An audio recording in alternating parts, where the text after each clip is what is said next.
Welcome. It is me, Mike Miracle, and last time we were together, we finished off Saffron City with Silphco Tower and this lovely little observation tower in the centre. Look at him popping out.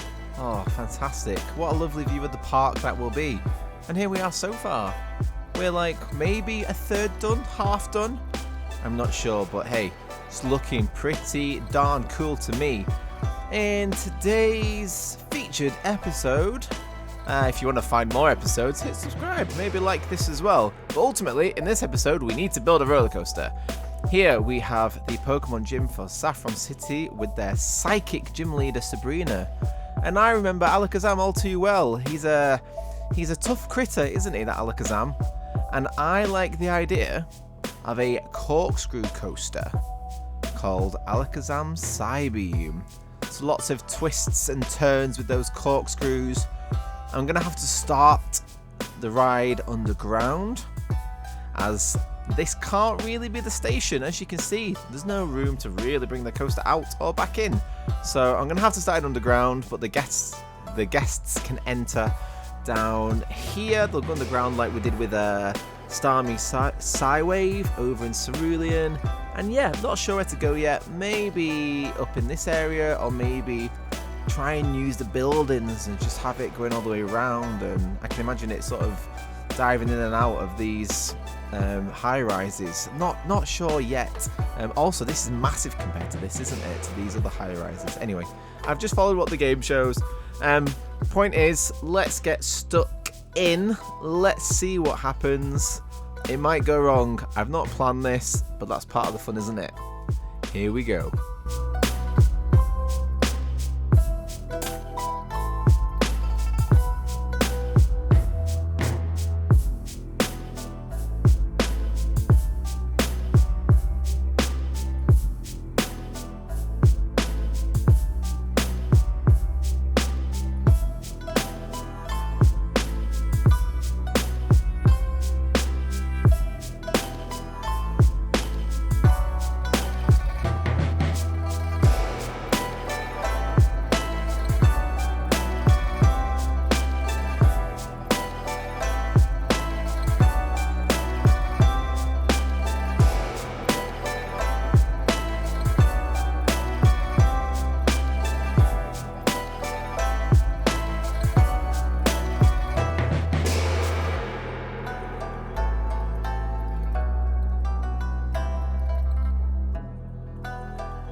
So there we have our corkscrew coaster.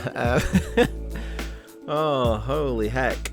I like the idea of the Psybeam. This is the Psybeam. The, what's that? 5 corkscrews? 1, 2, 3, 4, 5. I'm surprised it's not more intense than it is. But apparently they're not going to be sick, just still there. So 6.01 high excitement, 7.59 high intensity, and only 3.37 medium nausea. Maybe it's not as bad as I expect. I guess it's not that quick actually with this drop here. And I have not accidentally, but I've dismantled a lot of Saffron City in doing so. So obviously I took out this path. There was no support structures there.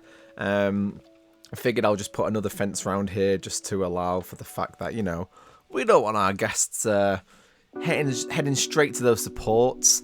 And I did utilise the other buildings a bit as well. I mean, that's a bit weird, and that's not much, but hey, I like to use the scenery there. I think it's a neat idea. And the biggest thing I did, which you can probably see, was that I utilised the other buildings around the gym. So I made an extra long station here for the entrance. I managed to dip it under and round, so we've got a longer queue line, and an exit here as well. Normally, well, with Pewter City Gym, the station was only as long as the gym itself. So I had space to do an entrance and an exit, and they all came out the same place. But I thought this makes a bit more sense, just to utilise the space that I've got across the city. So yeah, I'm sort of happy with it. I'm going to rebuild Saffron... My voice went then. I'm going to rebuild Saffron City now because it definitely needs it. I'll put in some the usual amenities, the information kiosk for the poker center, as well as the toilets, and then some food and drink, maybe a souvenir stall or something similar somewhere. Paint it up, and then yeah, get the city open to the public finally.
Wow. So I was today years old when I found out that you could drag when you're selecting the patrol area. I had no idea about that. Don't know how I missed it after the millennia that I've lived on this planet, but anyway. Yeah, I believe this is done. I do need to finish off some little bits, but I'm going to try and multitask and do that whilst talking because I do need to hide these buildings, but I just wanted to show you. Saffron sausages. Pause for laughter. That's Saffron's sausages. And then, of course, saffron sodas. I do love a bit of alliteration, don't I? Wherever possible. So they're done. Of course, we've got the Saffron City toilets and the Saffron City information kiosk down there. So, yeah, they are done, which is good. How do I hide that again? There we go. So open RCT2 for those of you who don't know. Oh, excuse me. Gives you the option to hide stuff like this, which is really handy. So they are considered as track pieces. So I'm just going to hide them. There they are. So they're gone. So now they're not going to stick through the buildings anymore. It does mean I can't click on them. And there is another way in which you can have the order of items built. So you could have the kiosk built first and all the other scenery is built around it in the game. However, there's just lots of fiddling about to do with that, and it's probably the better option, but I just do it this way. And there we are. I think that is done then. Undisable clearance check. Cool. So yeah, this is the Psybeam area with a little bit of a different colour. Up again, that second lift hill, and then into a very, just a very, a half helix, I guess, because it doesn't really do much. It doesn't complete it. And obviously the first lift hill is here, and the exit is this side here, these buildings, and the entrance is this side here. I did actually, again using the tile inspector, change the orientation of the entrance and exit so they face, they're parallel to the stations. So if I just very quickly unhide them, you can see they're facing along the station. Just means I can utilize that space a bit more, because it's a bit weird really when it sticks out. I can't think of many coasters off the top of my head where it is like that, but then again, I guess it's not real life, is it? It's a game. But anyway, you know what I mean. You would have to go out and then back in, and it just creates an extra block, or two, which is kind of annoying. But that's a bit more fitting. And there, I did go underground just so I could again have a longer queue, but is what it is. I was going to go there, but then I'd have to come out here, so I wouldn't have long. So I'd only have 6 tiles. But there I've got way many more. So yeah, let me know what you think, because I know it's not amazing, but it'll certainly do for what we want here. And that means I need to connect these two little guys here. And then we should have our guests stumbling their way in. Let's see, was that enough? Is that technically a path, or is it just invisible? Maybe there's not a path inside there. I don't know. Right, let's figure that out together. What have I done for the other paths that are like that? Have I just carried on? Yeah, I've just carried on with the normal path. Okay, let's do that. This is what my brain thinks when you can't hear me normally. This is all the madness that goes on. So let's connect these up. Yeah, we'll just stick with this one. I think that's nice. There. And we're in. Cool. Right, first guy is in, or girl. I don't know. But there we have it. So now these lucky folk can get on when I open it. There we go. Alakazam Psybeam ready for business. Oh, and this, the observation tower. Let's get that open, and we should now see a flood of people heading their way to Saffron City. No one's gone on it yet, I don't think. Is that working? Please work. Oh, I bet I've not done something right. Let's see. Is he going to get in? Yes, it does work. It does. Perfect. Let's just make sure they're queuing up properly and they don't just suddenly walk back. Because if they walk back, it means it's just a path and not a queue. Oh no. I broke it. That's not working, is it? Right, okay. I need to... oh, I know why. Here we are. Still talking. Yeah, I know what I've done. Okay, so watch this. So, tile inspector. see-through scenery again. It's because the queue line is not technically fixed to the entrance. There we go, I've done it now. Because when I had to reconstruct the ride earlier... Oh no, that's right, yeah, that's fine. When I had to reconstruct the ride earlier, I had to replace the entrance and the exit, but I'd already placed down a path tile underneath, just to give it the illusion of an actual path, which meant that it just broke the queue line a little bit. Let's delete that footpath there, so that now should be okay. And if you look again now, when I go back and hide these, there's now no queue. So this is where I'm going to go back to the tile inspector, which is this guy, copy a bit of path. This is a bit weird as well, isn't it? The fact that the train has to go underneath just to then come back. But again, I didn't want to disrupt the path there. So copy this, head over here, paste him down, and just make sure the right areas are connected. So it would be like that. And there we go. I mean, yeah, they don't queue on it, but it just looks a bit better, doesn't it? And again, paste here. Make sure the right ones are connected so they don't walk through the wall. And that should be it. So they should now get off. There you go. And they've jumped. They've enjoyed it. Fantastic. My job here is done. And we're still all right. Oh, very high. So it's increased slightly from before. I don't know what happened, but hey. Let's sort this out as well so that it'll leave if another train arrives, because I'm not good with adjusting these times and getting that right. But yeah, we are done. So that is Alakazam's Psybeam. That is the Silphco Observation Tower. Has anyone gone on it yet? Two people are currently on it. That's fine, not to worry. Cool, yeah. That's it. That's us done for this episode. What's coming next time? Well, if you subscribe, you can find out. You'll be notified if you click the little bell icon thing when there's a new video online. But honestly, I don't know where I'm going to go next. We could head down this route here, or here, or even here, or even here. So I don't know. Honestly, I don't know at this point. And by the time you're watching this, I probably will have already decided. But still, let me know in the comments what you think. Let me know what you like. It's at Mikey Miracle Gaming on Instagram if you want to come and chat and leave some comments and see still images of these visual wonders. But otherwise, that's it. Thanks for sticking around. Thanks for watching. I appreciate the support and the views and everything as always. And I will see you in the future of our lives. Farewell.